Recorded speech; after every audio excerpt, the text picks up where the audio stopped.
চলে যা ভাই, এগুলো তো বলতে চাইছে।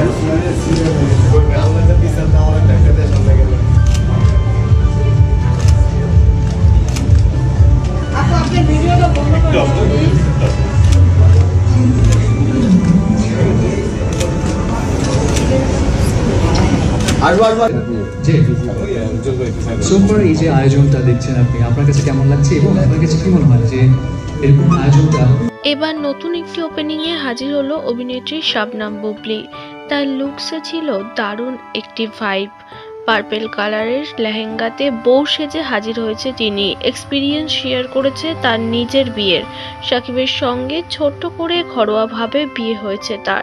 সবকিছুই জানালো অভিনেত্রী শবনম বুবলি। বারিশা হক ও গৌতম সাহার সঙ্গে আবারও একটি শোরুম ওপেনিংয়ে দেখা মিলল তার। দারুণ লাগছে এই নায়িকাকে। আমার পক্ষ থেকে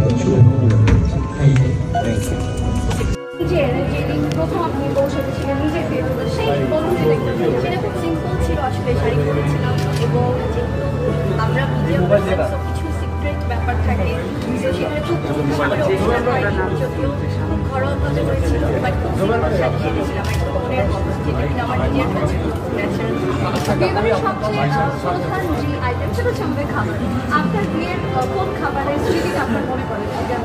বিয়ের আমি যেহেতু আমার নিজের বিয়েতে তো সব ব্যক্তি পছন্দ করেই আসলে প্রায়োরিটি পেয়েছিল, তো আমার এবং আমার বর সবারই পছন্দ ফিশ এবং ভেজিটেবল, তো সেগুলো ছিল। আর রিচ ফুড তো বরাবরই আমরা একটু অ্যাভয়েড করি, বাট তারপর ছিল ঠিক খাওয়াই যায়। বিয়ের দিন সবাই ঠিক করেছিলাম। বিয়ে বাড়িতে গেলে পুলিশ সাজগোজের ক্ষেত্রে কেমন সচেতন থাকে এবং বিয়ে বাড়িতে সবাই বেশি কোন দিকে মনোযোগ দেয়? বিয়ে বাড়িতে ঢোকার পরে সবার আগে মনোযোগ দেয় খাবারের কি হচ্ছে খাবার, তো সেটা খাওয়া হোক বা না হোক, অল্পগুলো আছে চোখের একটা, তো সেটা খুব আসলে নোটিস করি। এবং আর বিয়ে বাড়ির লুকটা আমার কাছে বরাবরই খুব সিম্পল ভাবে আসলে ভালো লাগে। গর্জিয়াস থাকে কিন্তু তার মধ্যেও যেমন একটা সিম্পলিসিটি থাকে, যেমন নিজেকে চেনা যায় সেই ব্যাপার।